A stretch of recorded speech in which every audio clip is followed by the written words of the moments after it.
Hi everyone and welcome back to National League Lowdown with me, Dan. As you can see, I'm joined by Craig as always. How are you, mate? You okay? Yeah, I'm good, thank you. Not the result I wanted yesterday, and I'm sure we're dive into that one very quickly, and then I'll try and forget about it as much as anyone can. Yeah, hopefully, mate. We'll think of this as your own therapy session. We'll get it off your chest tonight. And we're Stay joined. tuned for the next 3 hours. Yeah, it's true. It's true. It could be a while tonight. And we're joined by Louis. How are you, mate? You okay? Yeah, well, good. Thanks, Dan. Looking forward to wrapping up what was a good weekend so far of FA Cup games and highlighting the best of non-league, I think. Yeah, there's some cracking results, some standout results. We're going to get into them. Obviously, some massive efforts as well in some teams that have lost but can hold their heads high as well. But before we go into that, I just want to mention nominate National League Lowdown for the Non-League Bibles Awards. We're in there for Best Non-League Podcast, Best Editorial, Best YouTuber, Best Content Creator, and all non-league. If you head over to their social media, you'll be able to vote for us on there if you enjoy everything we do. Even just one vote will make our world better. So if you can do that, that'd be greatly appreciated. But thanks everyone who has voted already and put our name in the feed on social media and everything. And fingers crossed, might get something. We've only just started. We've only been at it a few months. Hopefully we can, get better and better as we go along. And any nominations like that make it all worthwhile. So thank you, everyone. Craig, we're going to start with Chelmsford 4, Braintree 1. Yeah, mate. Let loose. Get it off your chest. Sorry, was there a game? Was there a game yesterday? I tried to erase it from my memory, if I'm being honest. No. So where do we start? If you could ask any football fan for their worst nightmare, it would probably be your team being broadcast across the world, which it was on TNT Sport, against your rivals and getting absolutely humiliated in their backyard. And that's exactly what happened to us yesterday. We were second to everything. Chelmsford looked like a team possessed. They were a team that was organised. They were a team that had hunger. They had pace. And we were the complete opposite. Bar a 10-minute spell after we won the penalty, we were never on top in that game, and it was men against boys. And 4-1, I don't think we can have any questions about that. And the manager did come out and say that he's very honest in his interview afterwards that we were so far off it. He got a fair bit of stick from the fans at the end. Did come over and apologise, and so did some players. And we appreciate them holding their hands up, but would have appreciated a performance a hell of a lot more than that. And it was very, very disappointing for us to watch. Chelmsford started on fire, but it was defensive errors from us that gave them the chances. But credit to them, they capitalised on everything. And as soon as they were in the ascendancy, bar that 10-minute spell in the first half, they'd never let it go. And you got to give Angelo and his team of staff a lot of credit for that. Angelo Harrop, obviously Chelmsford manager, is current Braintree manager, ex Braintree manager. Sorry, maybe some hopeful thinking in there from me there. Ex-Braintree manager and my current boss at work. So we've had some conversations today, and I did joke that I was going to be signed off work for sick for the next 7 days, and I didn't need a doctor's note. I just send the highlights in, and that should be enough. But yeah, very, very disappointing. But like I said, let's for 10 seconds give Chelmsford a bit of credit, and then I can moan all I want about Braintree. Adjigan scored the first goal. They turned over the ball from a poor kick from their goalkeeper, which he's a young lad. It was only his second appearance for us. We've been unlucky with Mason Terry getting a broken wrist, and then his replacement Henry Gray, who was well integrated in the club for last year, came in, played one National League Cup game, and then had to go back to Ipswich as cover because they had an injury. I looked yesterday though, and he's not even on their bench, so that stung a little bit more as well. Because at least if he was involved in their match day squad, you can kind of understand it. And then this young lad Thompson was brought in from Derby, had a test against Altrincham in a sense that he played, but there wasn't really much goalmouth action. And then his real first test of senior football was a derby in front of 3,500 people, not the 50 people that watched the Premier League 2. So it was a real test, and I think he struggled with it. Do I blame him for the result yesterday? No, not at all. He was a young lad thrown into the fire, and and he really struggled. And hopefully, it will make him a better footballer and a better person going forwards. They then grabbed the second goal, a massive deflection, but Lyle Taylor, if you wanted anyone in non-league probably in that area, you'd mention your Linneys, your Pierces. Lyle Taylor's probably right up there in that list, and he took it well. Massive deflection off Langston, and it seemed to take an age to roll into the back of the net. We then won a penalty through Shea Cooper's cross was handled, and John Akinde yet to score this season. You wouldn't have guessed it from the penalty. Fair play to him. He's rolled it home, and then we kind of had the momentum for 3-4 minutes maximum, I'd say. Cooper tried to lift one over Chris Hay, and it was a good, strong hand. And it felt like if Chelmsford wanted half-time a bit more than us, we were on the ascendancy. And then we just got caught in transitions, and they broke. And Louis might help with the pronunciation if I'm wrong. Uchabulam, who was at Oldham last season and got promoted with them out the National League, has somehow ended up in Chelmsford, and he was only signed on that day, moved across from Eastbourne with, I believe, Kai Corbett going in the other direction. And for a debut, if you're going to score a goal in any debut, make it against your local rivals. That's going to get the fans on side really early, and he was brilliant. But the player of the match for me was Sam Follering. He was outstanding going forward for them, and everything he done was good. And then second half, it was like, can we strike early to get back into the game? And we didn't, and they did through Lyle Taylor. Again, mistakes. Vennings got caught in possession, ended up kind of flicking it back towards his own goal, and the experienced head of Taylor just passed it in the corner. And then it's game over, and it can't get any worse, can it? It can, as Aidan Francis Clark decides to get himself sent off. There's a blatant foul on him. No one will ever dispute that. His shirt was getting pulled, and then he just swings up.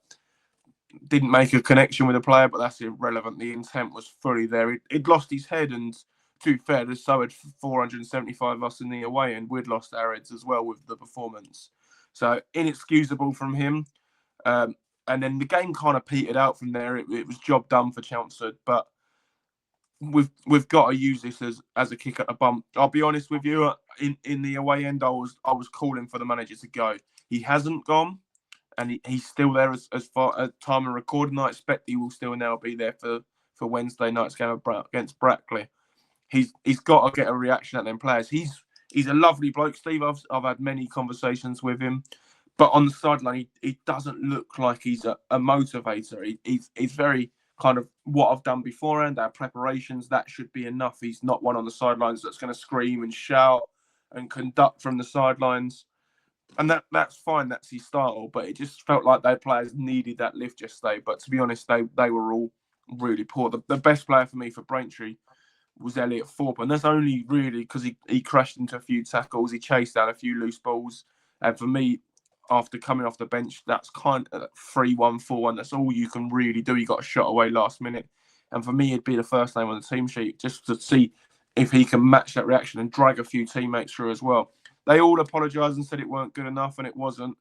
And I'm not saying they'd be forgiven if they beat Brackley, but if we stay up and Chelmsford stay down, maybe, just maybe, we still have the last laugh this season. Yeah, like I say, it was a tough watch, mate. Well done for keeping your head there. I watched the game as well. Obviously, I was messaging you and things, and just saying like it was men against boys. It was damage. Once it went to 4-1, it was over. You know, it was that kind of damage limitation. You didn't want it to be embarrassing. Because I think I did message you saying this could be 7 or 8 if it carries on. So yeah. I think we said it might be 6, 7. Yeah, you've got a 6-7 in there, and a Mick McCarthy canny, all in a space of 5 minutes or so. I know you're on fire, you're on form. But yeah, massive credit to Chelmsford. Work to do for Braintree. 2 big games to come, mate. So hopefully you can turn it round this week with two big results. You know, and then maybe you might start to just put that game to the back of your mind. I'm not saying forget it, because obviously it was pretty. It will never be forgotten, but they can right some wrongs with Brackley and Wealdstone in the next couple of days. Win both of them, be sitting outside the relegation zone. There'll be a bit of positivity around the cap. Moving on to positivity, Dan. Unfortunately, we'll talk about my team losing. Where will we go next? Oh, I don't know. I think Carlisle played on Saturday. I'll be honest, I'd give up. I'd even put the stereotypical message in the group chat of we can focus on the league now, lads. It is what it is. But the game itself, I mean, first half, I would say Reading were the better side. The one player that I've always liked at Reading even when we were in League One, Lewis Wing. He's been there for a while now. The captain. For the opening goal was just a thing of absolute quality. The first touch, the curling finish in the corner. And the game really did lack quality in that first half, to be honest with you. And that was one piece of quality that deserved to separate the teams. Second half came round, and you just think and just stay in the game, see how long we can go. And then Reading made a substitution. They brought Mark Mahoney on. He doubled their lead in the 68th minute, which again was another great finish. To be fair, again a game that didn't really have a lot of quality at the time, and then both goals for Reading were both great finishes. You think, right, that's it probably now, But credit to Mark Hughes, I've mentioned last week as well, him getting substitutions bang on. I thought he'd done it again yesterday, rotated heavily. He had Archie Davis on the bench, he had Regan Linney on the bench, brought them on. Regan Linney come on in the 69th minute and the game just absolutely flipped on its head. But even for 20 minutes or so after he came on, it wasn't just the goals that were going to come to. It was like just the intent when he picked, what he's like, when he picks the ball up, taking the fullbacks on. You could tell they were panicked. It was something different for them to think about. They'd only really had Armstrong and Adjuboy to kind of deal with, and nothing against either of them two, but they're not Regan Linney, so they were quite comfortable. And then we got the first goal back, which was a free kick, edge of the box. Con Clark took it, deflected off the wall, and it just seemed to fall perfectly for Linney. Finished well, and then you're thinking, right, can we do it? There was still I think there was still 5 minutes of added time left at this point. Could we do it? We went forward again. Con Clark again, he was everywhere all game. A lot gets spoken about for his goals and assists and things like that, but his work rate was absolutely outstanding. Honestly, outstanding. He was everywhere. And like I say, for the first goal, he had a part to play. Second goal, he played it out to Linney on the left-hand side. Linney done his usual, turning inside, shooting. Keeper, if we're being critical, keeper should be saving it. To be honest, if I'm a Reading supporter, I'm absolutely cursing that, because I think obviously everything changes there, but it was still he still picked the ball up, still had the the guts to take him on, have the shot, but the keeper should have saved it, in my opinion. Then when it went to extra time, you're thinking, I know I always do anyways, extra time, I think just don't lose it in extra time, even if you can just take it to penalties. But literally 3-4 minutes into extra time, we were breaking away down the right hand side.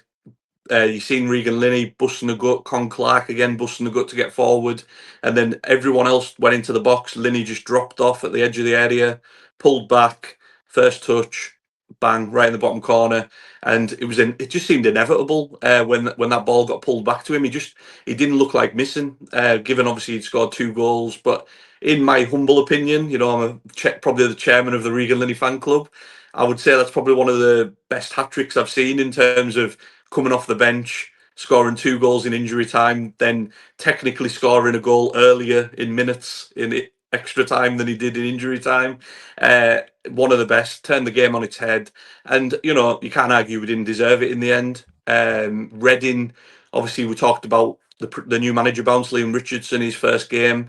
I've seen a few comments from the Reading supporters basically saying that they weren't happy because they just played the same way they did under Noel Hunt. They weren't really happy with that. And I mean, if you're in League One and you're 2-0 up against the National League side, you should be comfortably seeing that game out. So I can see why there's a lot of frustration. But it was the Regan Linney show. But I just wanted to mention Con Clark as well because of his work rate. Like I say, a lot gets made of his, quality in front of goal and things like that. But he absolutely ran his socks off. And then Linney into the EFL in January, then, Dan? No way. He's here to stay.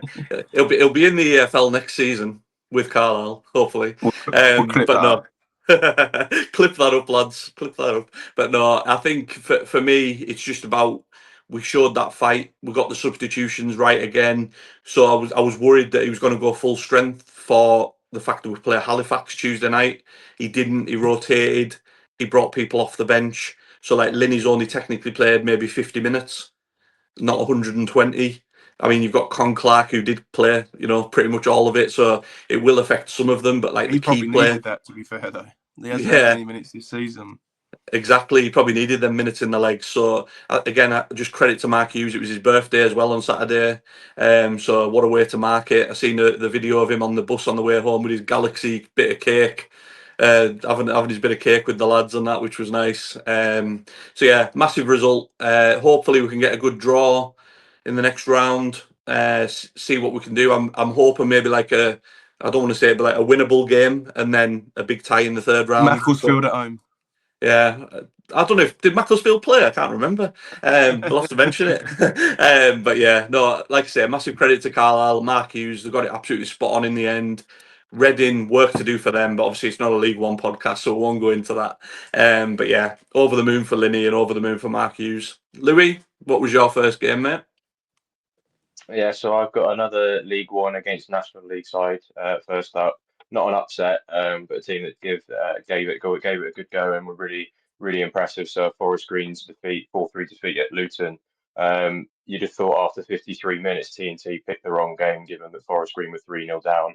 But I think from the highlights from what people have said, Forest Green were quite unlucky. They had quite a few chances. They had one cleared off the line from a corner in the first half when they were 2-0 down, and the goals that Luton scored were mostly errors on Forest Green's behalf, like defenders getting sucked out of positions. And the second goal was a goalkeeping howler. I think we've spoken about it off air on the pod about Mendy being started at centre back, whether that was the right decision to make because he's obviously a defensive midfielder. Why not put Taylor Moore in or Ennis in to start off, especially when you're playing against a higher opposition? So obviously a mountain to climb for Forest Green after being 3-0 down just under an hour. But they, as Savage's side do, they create chances, and they did. And he brought on 3 substitutes in the second half: Knowles, McAllister, and Deutsch, and they all scored. So Knowles got the first one with a lovely strike, slight deflection on it, which sort of took it past the keeper, and then the momentum was with Forest Green there. Then McAllister got the penalty, slotted it away, and they had 10 or 15 minutes to go and get the equaliser, which they got through Douch. A lovely driven shot beyond the goalkeeper, and then it looked like Forest Green were the side that were going to go and win the game.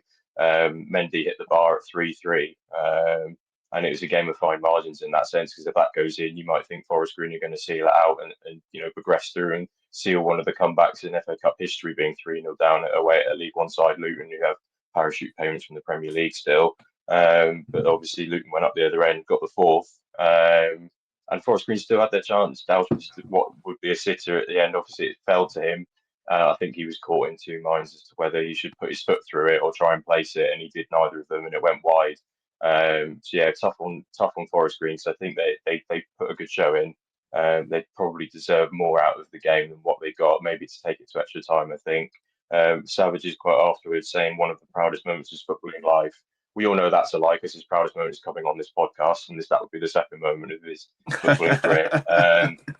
But no, I think you have to give full credit to Forest Green. I think they really gave it a good go. And I think overall, if any neutrals were tuning in on the Friday night, they'll have watched that game and they'd have thought, oh, I like this sort of football that Savage is playing, and then it may come and make them watch a National League game. So I think overall it's a good advert for non-league football. I think it's done a lot of good for the National League in that sense as well. And I think at the end of the day, it came down to fine margins between the two sides, and Luton edged it and got through based upon a crossbar and a couple of errors. And full credit to Luton. And Jack Wilshere, obviously, 2 wins on the bounce for him now. But I think Forest Green can take a lot of positives from it and take it into their league form going forward. Yeah, they definitely done the National League proud on Friday night. I know when I was watching it, and like you said there, it's good exposure for the league.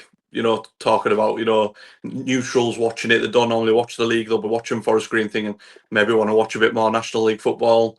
Massive credit to them. Massive credit to Robbie Savage, friend of the podcast. Proudest moment definitely on the podcast. Got to be, hasn't it? Got to be. Well said, Louis.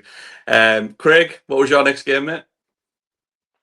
Yeah, mine's one of those that is, I'd probably categorise it as the shock that nobody's shocked about, because it was 3rd in the National League, beating 23rd in League Two. So I wouldn't really class that as too much of a shock. And it shows that the National League, or as League 3, as Robbie Savage likes to call it now, is so close to League Two. And that's Boreham Wood beating Crawley 3-0 at home. And I listened to a little bit on TNT, and they spoke about how much it was a routine win for Crawley, and I was like, hang on, you've got that wrong. It's a routine win for for Boreham Wood, and that just shows how comfortable it was for the home side. They were 2-0 up within 15 minutes, with Matty Rush continuing his form, and it was a finish of a confident man. It was just come in and he just fired it back across the keeper, and like you said, a confident man in a confident position, adding to his totals, and then it was just one-way traffic from then. Zach Brunt added the second from the penalty spot before Loft was sent off in injury time to the first half to really compound it for Crawley. And they're probably feeling like that could be a good taste of National League football for them, because the way they're sparring at the minute, that is easily where they could end up to be.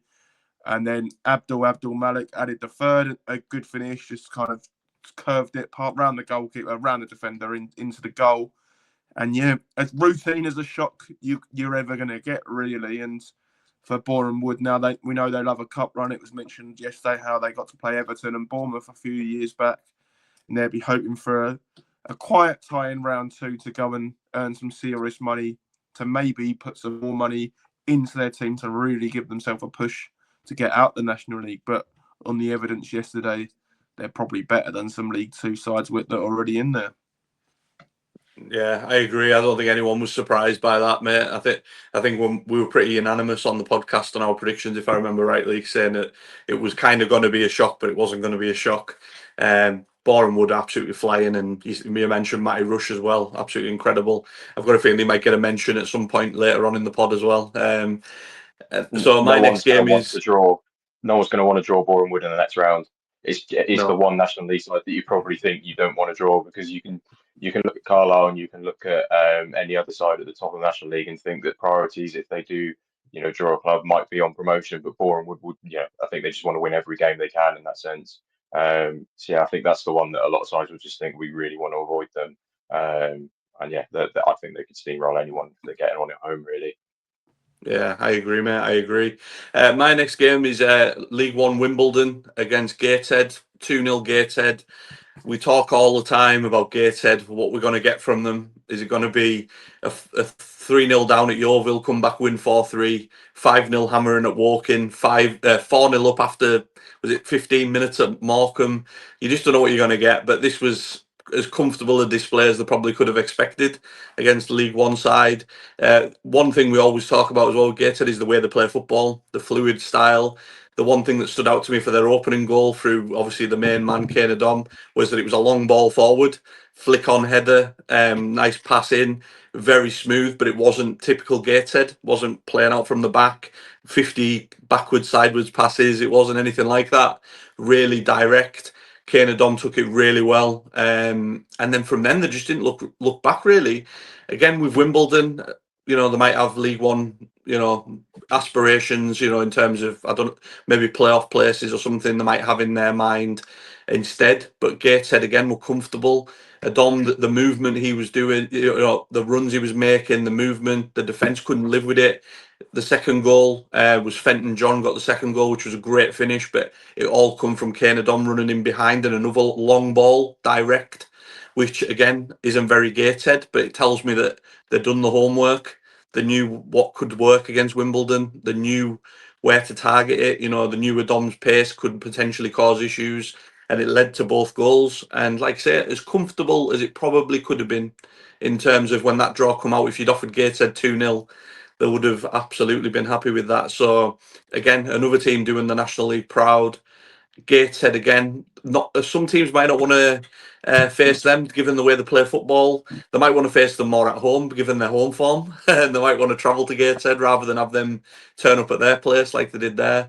I know if Carlisle got them, if we're going to get them, I'd rather get them at Gateshead than get them coming to Brunton Park and try to play us off the park instead.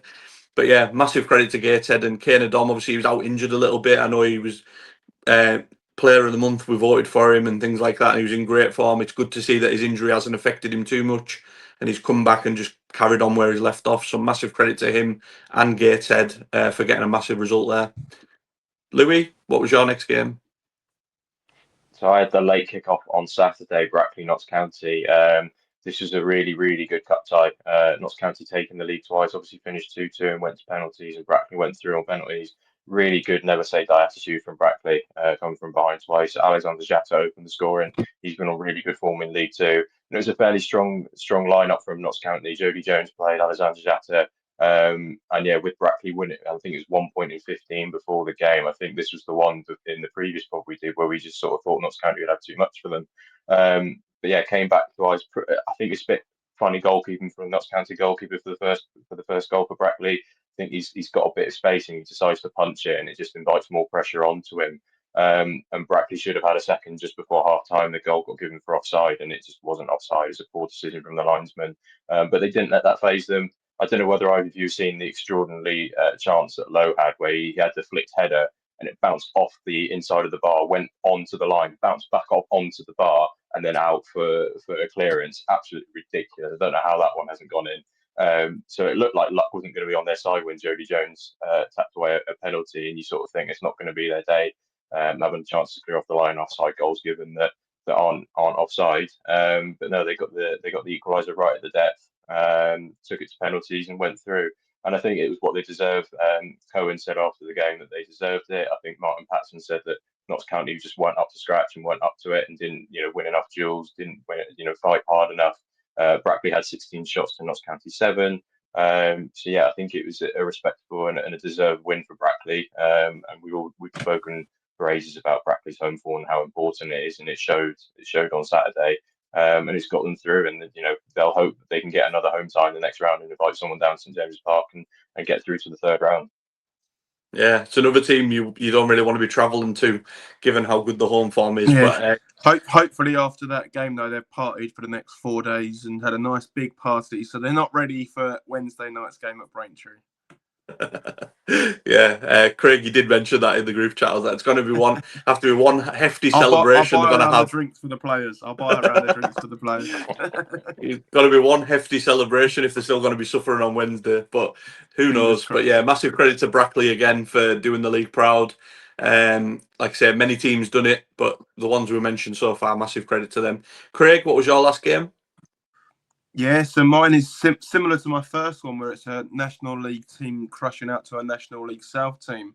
And I've gone for Slough beating Altrincham. The main reason I put this one in is because if Braintree did part company with Steve Pitts, Scott Davis is one of the names I would like to see in the running for it.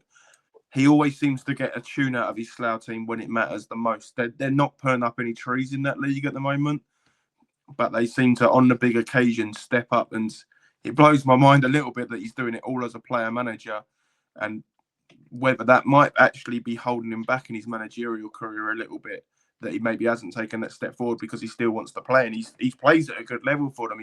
He whips in a mean free kick. He scores at least one beauty every season that I've seen for the last couple as well. But they were pretty confident, Slough. They were 2-0 up within about 35, 40 minutes, I think it was, 33 and 34 they scored. Ansu Jana and Victor Makowski with the goals, and they were 2-0 up. Altrincham then, in the second half, you saw about a 2-minute spell where they really brought reinforcements on, including James Gale, who got one back for them, and you thought, maybe the experience, the players they're coming on is going to turn this game when they're tired. And then Elliot Osborne decided to get sent off for an off-the-ball incident with Makowski. I haven't seen it yet, to be fair, but that just feels like you're just handicapping your team when you got 9 minutes plus stoppage time to go. You need to be at full strength. They've brought the big boys off the bench effectively, and you're going for it, and then you've killed your team by getting sent off, and the game probably then petered out. And for Slough, they're probably going to be the team that's on most people's list to go and play, because it might be on paper an easier game to get into the third round. But all I'd say on that is don't underestimate Slough, because Scott Davis can do very good things there. And we spoke about some players that he's had in the past that have been given the opportunity in the National League. All I say is, when will it be his turn? Yeah, that was another result I seen, and it was massive credit to them. But I wasn't necessarily surprised again, just given Altrincham's form. We've talked about it, and obviously change of manager and all that kind of thing. So I think for Slough, not big the result. best audition for the interim team there, I'd say. Yeah, drawing with Braintree and then losing to Slough, maybe not at the top of their list right now as permanent managers, shall we say? Yeah, maybe not. My last game is Weston Supermare 2, Aldershot 1. Again, a shock, but was it really a shock? So anyways, obviously I watched the highlights, the goals and stuff. So Aldershot took the lead. They did look like they had the better of the opening exchanges, shall we say, and opened the scoring through Keeban Rye. Like I said, the home side after that seemed to get to grips with it. I don't know if it was maybe the occasion or something, but Aldershot just seemed to have a bit of the ball to start with. But then once Aldershot took the lead, I don't know if it was maybe a bit both, but they seemed to take the foot off the gas as well and kind of sit back a little bit. And from then, honestly, it was just a matter of when the home side were going to equalise. It was kind of backs to the wall for Aldershot, but it was pretty much chance after chance. And it was only in the 84th minute that actually Western Supermare got the equaliser. And I don't know if you've seen the goal, but it was a proper old-fashioned goal mouth type scramble, like nodded down, 6-yard box. Few legs were swung at it, a few heads were thrown at it, and it eventually went in. Emlyn Lewis got the equaliser, and then it went into extra time. And the bits I've seen, honestly, Western Supermare were playing some really good stuff. Even the commentator mentioned about they were playing with a swagger, they were playing with a bit of confidence. And I think again, the league positions obviously in separate leagues, but you can tell who's in decent form or good form, and you can tell who's not in good form. And then the goal I mentioned to Craig before we went live on the podcast, Aldershot seemed to be so adamant they were going to try and break away, and there was a couple of passes where they were trying to get away, and there was 2 incredible sliding tackles that stopped Aldershot breaking away, and it fell to James Waite just maybe 30 yards out. He just absolutely rifled it, bottom corner. Again, if you're being ultra critical, keeper maybe should save it. Ultra critical, but FA Cup, what a story, great finish. Deserved a bit of luck, the keeper maybe not doing his best work for taking a pop at that time in that game. And like I said, deserved win. And I would argue they probably should have won it in normal time, really. But massive credit to them as well. And another team that you don't really want to be travelling down there. I know if it's Carlisle, I don't want to be travelling all the way down there for the next round if we get them. So massive credit to them. Aldershot, John Coleman, going to have to wait for another week to try and get his first win as Aldershot manager. I do think he will turn it around. I think we mentioned on the previous pod about his experience and everything. You can't deny that he will. But again, it was a mini shock, if anything. But I wasn't surprised at all. And massive credit to Western Supermare. Hopefully, they'll get a good tie in the next round as a reward for that as well. Louis? Yeah, so my last game was a Yorkshire derby. So yeah, not an upset, but another National League side who got in a good performance. Barnsley winning 3-2. It was a big following from York. I think they took 2,500, 3,000 fans down, which I saw was their biggest away following since 2011. I think they outnumbered the home fans as well. I think Maynard touched on it in his post match as well, how much it felt like a home game for them.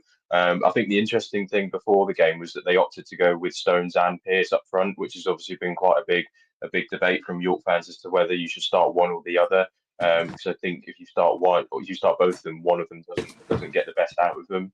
But I think Stones had a really good game. He obviously got the opening goal, and it was a really good header. He sort of had to arch his neck back to put it in the top corner, and they deserved it. They dominated the opening stages. They got in behind quite easily, and they looked like the side that were in the ascendancy, and you probably couldn't tell the difference in the leagues between the two sides.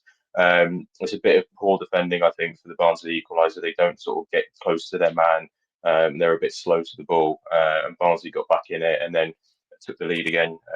Davis Keeler done, but York came back again and kept creating chances as they have done in the league, and eventually got their equaliser towards the end before they went and threw it away again in the last minute, but to make it 3-2 to Barnsley. Keeler done or nearly had a chance to get his hat trick, similar to the chance in the Brackley game. It bounced off both inside posts. So yeah, some incredible sort of bad luck happening for attackers across the FA Cup this weekend. And then York did have a chance right at the end where Malachi Walcott goes through, and it's not the sort of person that you want going through on a one-on-one. I wouldn't have thought they'd probably want Pearce or Stones going through. He sort of gets nudged in the back, and you think, oh, if he goes down, he makes the referee have to make a decision. But obviously, it didn't work out that way. And yeah, a valiant effort from York. But I think it's the same old story for them. Maynard said they could have scored 6. He said on another day they could have won the game. and it's exactly the same as their league games that they have, and they're creating all these chances, but they're just not putting them in the back of the net.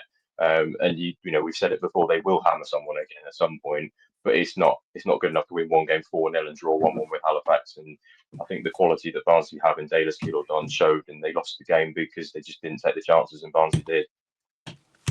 Yeah, I agree, mate. I think I know it didn't go down necessarily very well in the comments, but I know we mentioned about the need to start taking these chances and picking up these results. I think going out of the cup, my comment didn't go down well either about some of these teams might not necessarily be too disappointed to go out of the cup. And York might be one of them that might benefit from that. They might be able to focus on the league form now and turn them draws that they've been getting into wins, taking them chances that they are creating, because like I said, they will hammer somebody again. Carlisle were on the receiving end of it. Tamworth were on the receiving end of it. They will do it again at some point. So again, another team that done the league proud. There was a lot of teams that done, maybe National League South proud, and like Hemel Hempstead were beaten on penalties by Wigan. There was other teams as well that done extremely well.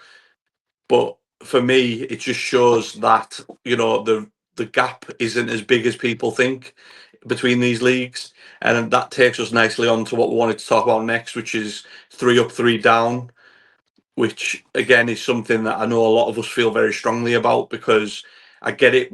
20 years ago when there was a lot of part-time teams and the gap was massive. And I remember when Carlisle were last in the conference as it was then, the gap in quality was massive. You look now and there's a lot of teams, it's been proven this weekend, there's a lot of teams that can do a lot of damage in League Two, and even some of the teams could do themselves proud in League One as well. There's a massive, the gap has got smaller and smaller, and I think it's definitely a conversation worth having. So, Craig, what's your opinion on it? Yeah, I completely agree. You look at the likes of Carlisle beating Reading, Forest Green. These are all teams that are obviously getting very, very close against Luton. Boreham Wood, as we said, a top team in the National League beating a lower team in League Two. No one was surprised about it. That shows where we're at right now. Gateshead, who have been a playoff pushing team, not having the greatest season, but go and beat AFC Wimbledon. Even the Brackley result, although I think there was obviously that was a standard cut upset, I'd say. It still shows the strength of the league. Obviously, there was teams that crashed out to lower league teams. That happens as well. But I think, and I'll lean on the resident stat man here if I get this wrong, but it's been a good few years since a team has gone back down after coming up as well from the National League to League Two. So there's no reason why these teams can't hold their own. Oldham are sitting above the relegation zone now. Barnet is sitting mid-table. It shows these teams can compete. And I understand the fight back from the league teams. There's a lot more to it than just the league standing. There's funding cuts as you get into the National League. There's academy situations that have to evolve, that I'm sure we'll have a conversation with when we dedicate a pod to this in a couple of weeks, when we've got the 303 kickoffs to highlight it a little bit more. But there's all those kind of things in there. But I feel like for the teams that are towards the bottom of League Two, 3 up, 3 down might be a blessing. Yes, you might go down, but you actually get a chance to regroup. And then with the opportunity of 3 coming up, you're more likely to get out of it. You've seen teams get stuck in the National League for a long time. Wrexham being probably the prime candidates for that. And it took a lot of money and a lot of resources to get them out of it. And now they've flown through the next 2 divisions. They are obviously an anomaly in that situation. Not everyone's going to have Hollywood money, though.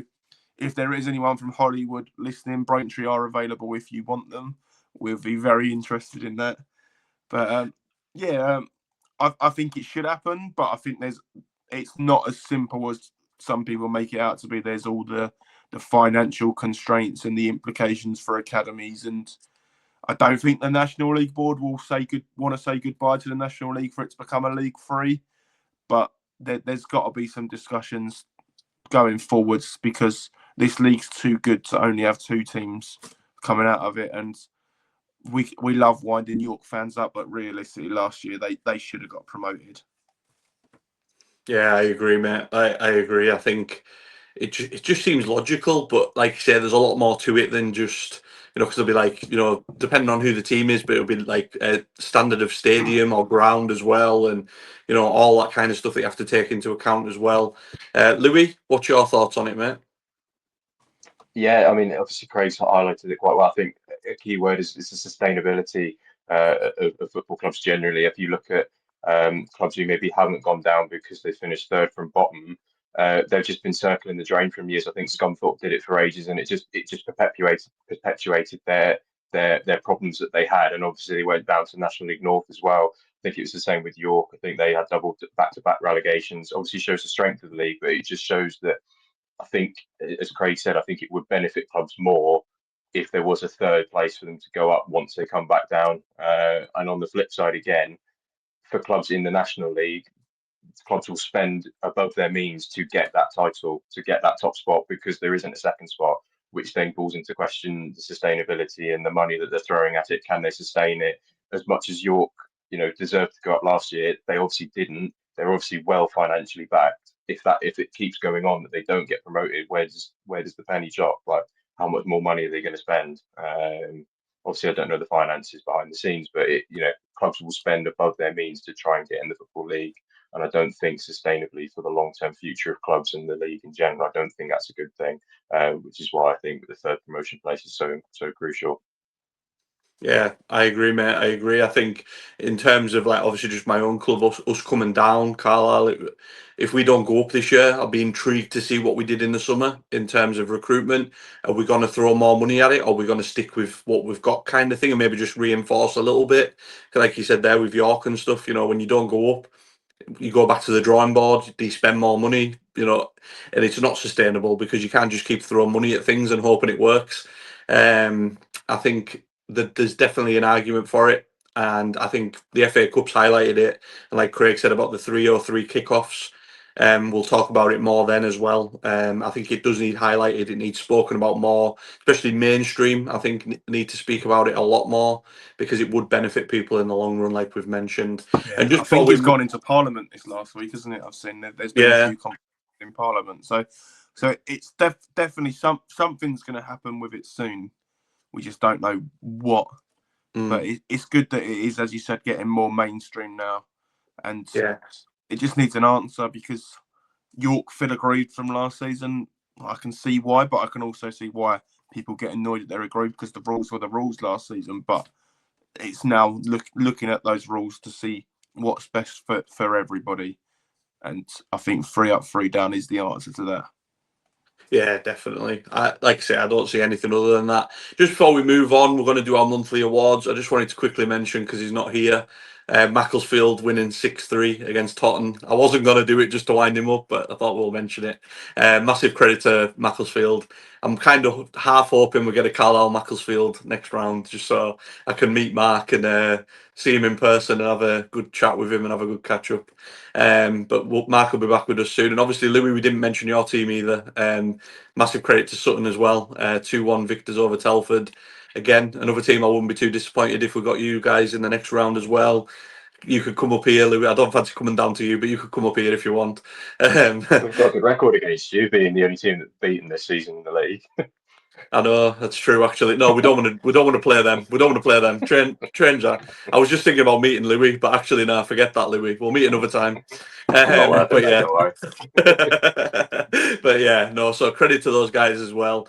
Some massive results, like we say, that have really made the 3-3, 3 up, 3 down, looking, more mainstream. People talking about it. It's really highlighted it.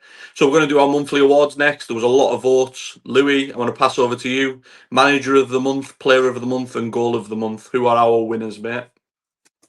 Yeah, so manager of the month was a close one. So nominated was Luke Garrard, Ian Butler, Kevin Mare, and Mark Hughes. I think there was only a couple hundred votes in it, if that.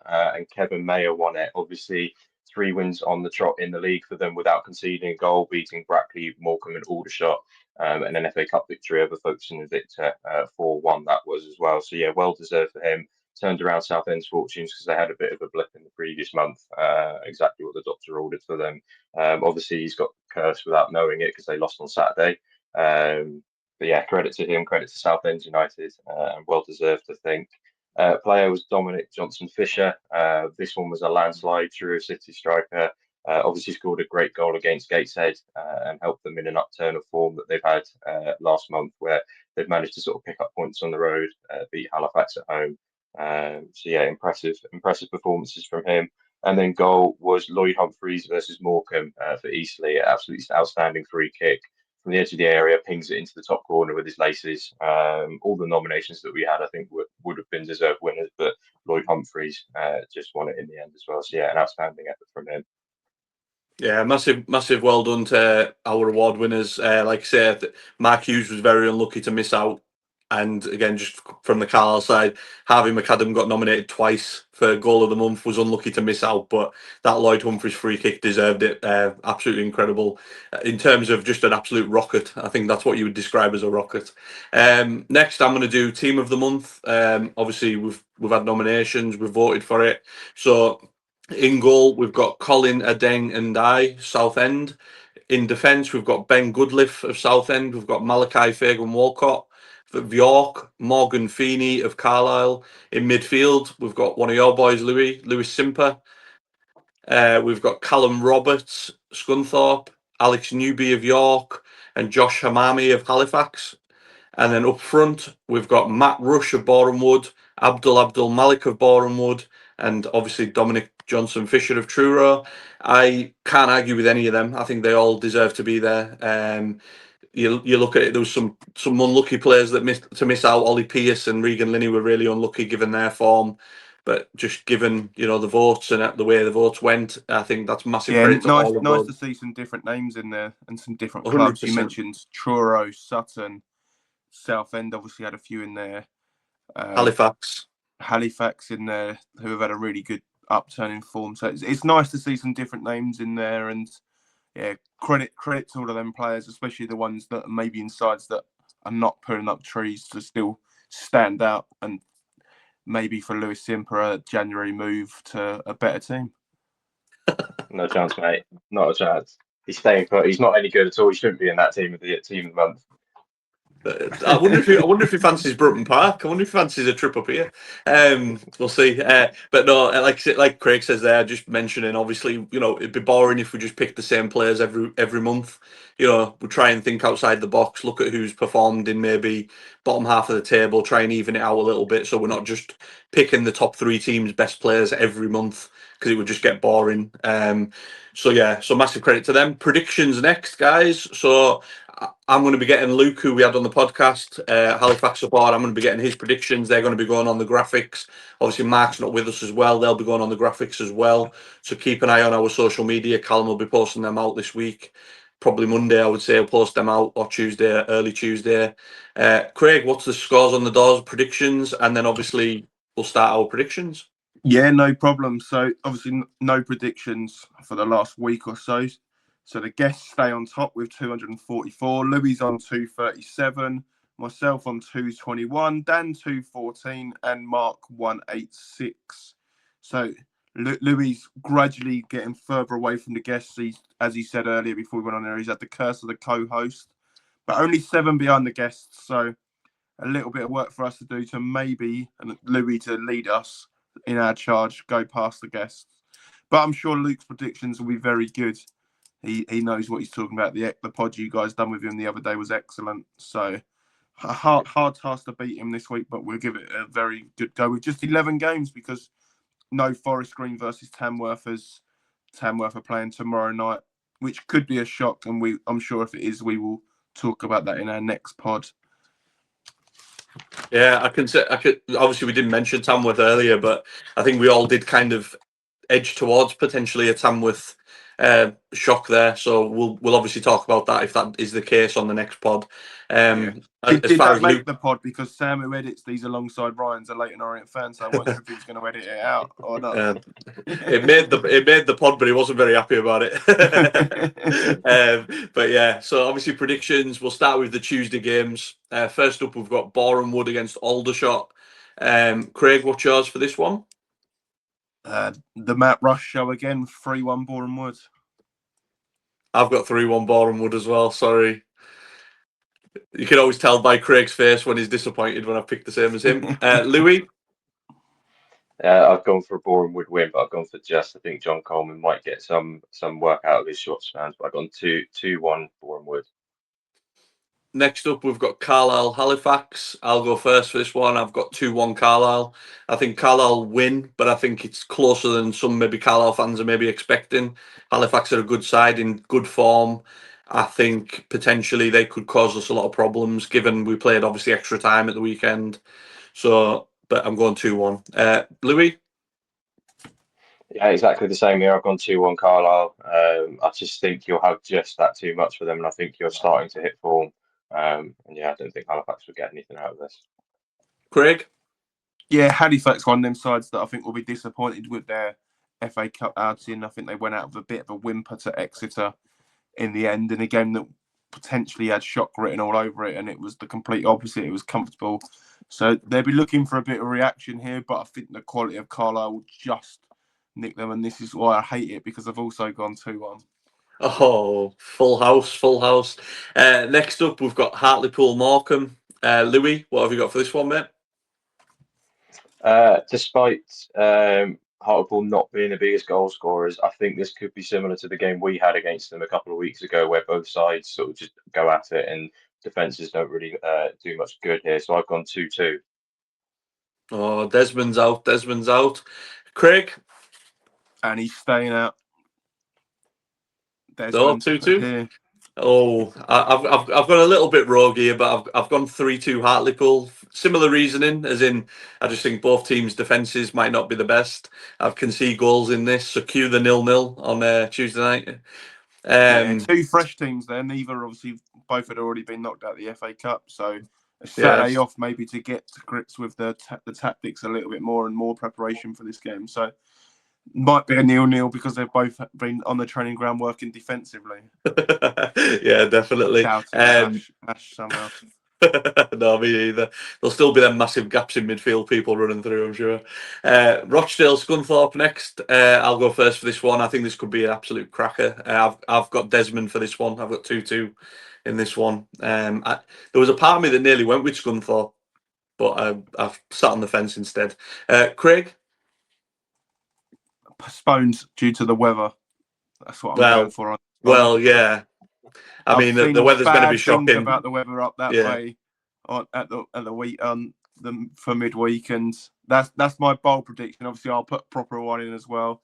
Rochdale fresh, no FA Cup game. Scunthorpe battled against Blackpool, but ultimately didn't really challenge them too much. So I'm going to go with the fresh legs here, but it's going to be tight. It's going to be 1-0 Rochdale.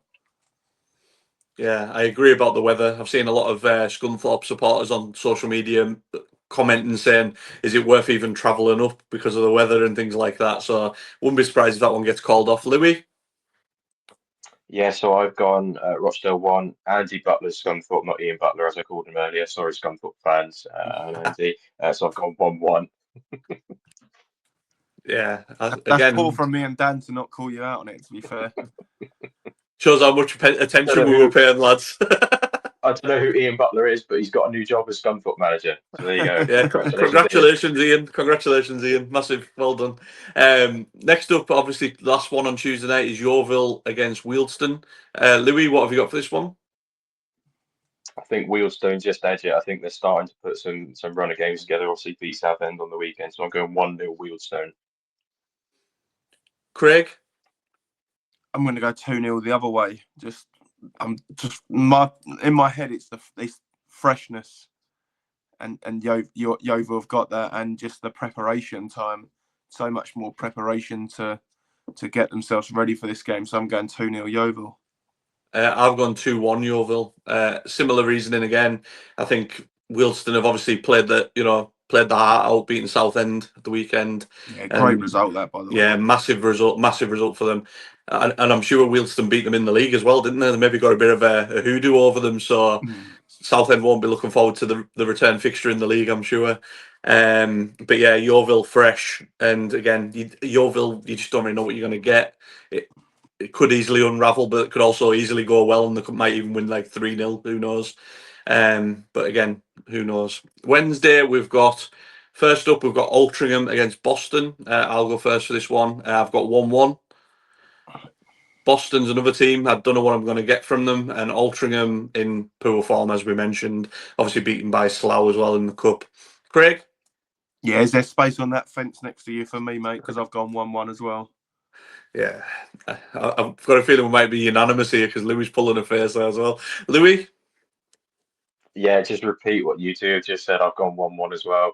Yeah, God knows what Boston are going to do. And Altrincham, I think, will try and get what they can out of this game. But yeah, 1-1. If in doubt, sit on that fence. Next up, we've got the game of the day, Braintree Brackley.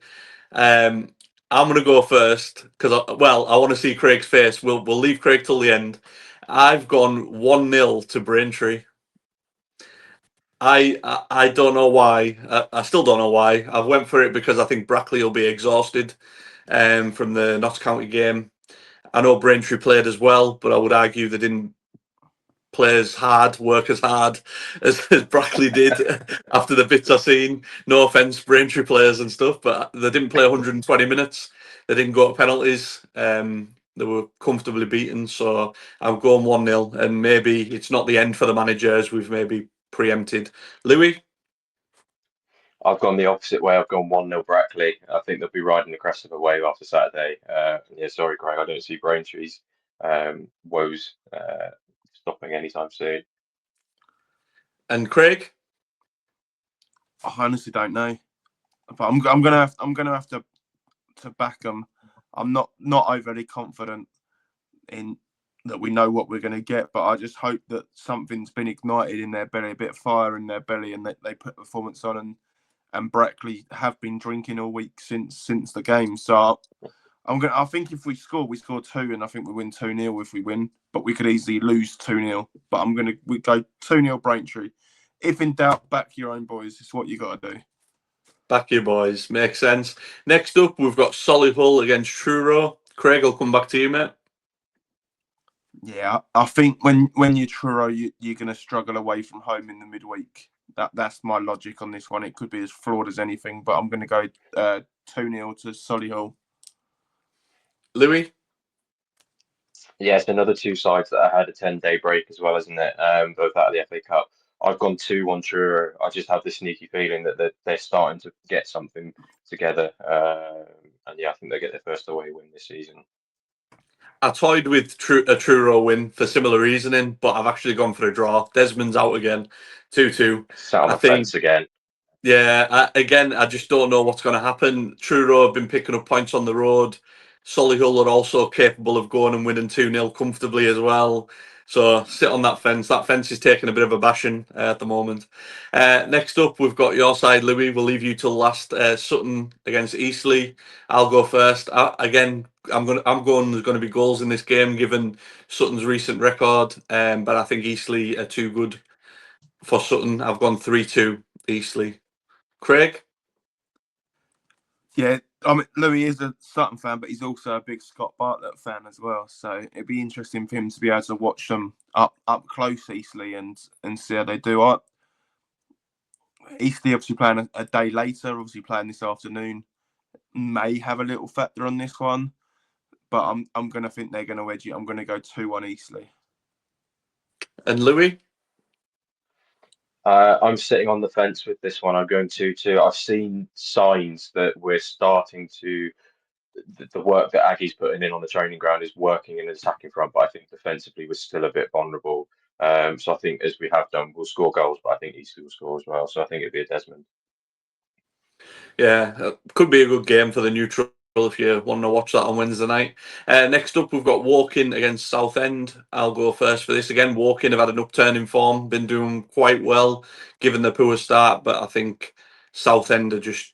I know, obviously, they went out in the cup, but I think in the league, we've obviously Mare won Manager of the Month. They haven't been conceding any goals.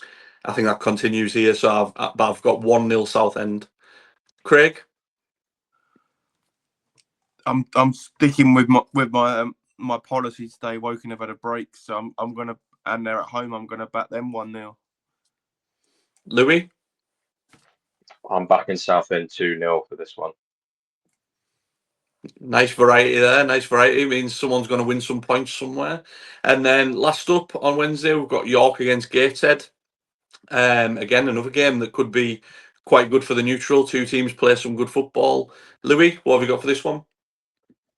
Yeah, I think this could be the one that neutrals would probably want to tune in to on a Wednesday night. I've gone 3-2 York. Obviously, Gateshead are good away from home. York are just scoring or creating loads of chances. So yeah, 3-2 York. Yeah, similar, but I've gone 3-1 York. Gateshead might, obviously, I think they'll probably ran the socks off against Wimbledon, and they might be a little bit tired, and I just think York edge it, maybe with like a late goal to put a bit of gloss on it. So 3-1. Craig? 3-0 York for me on this one. Similar to what you've said, I'm backing them at home. I think this will be one of them games where they score quite a few goals, and then they'll probably draw 1-1 at the weekend. Yeah, it's true. It's true. It could happen. Someone is due a paste in from York, and it might be Gateshead. Who knows? But yeah, obviously we've covered all FA Cup there. Three up, three down. Monthly awards, everything like that. As always, as well, don't forget to like and subscribe. Get in the comments, even the ones that leave the negative comments. Don't be afraid to do that if you want to, tell us we're wrong and things like that. We don't mind. But yeah, don't forget to like and subscribe. Follow us on Spotify and everything as well to get the podcast as soon as it comes out. And yeah, thanks everyone for watching. Thanks to Craig and Louis for joining us as always. And we'll be back in midweek reviewing the midweek games, hopefully with wins for Carlisle, Braintree and Sutton. See you all soon. Take care.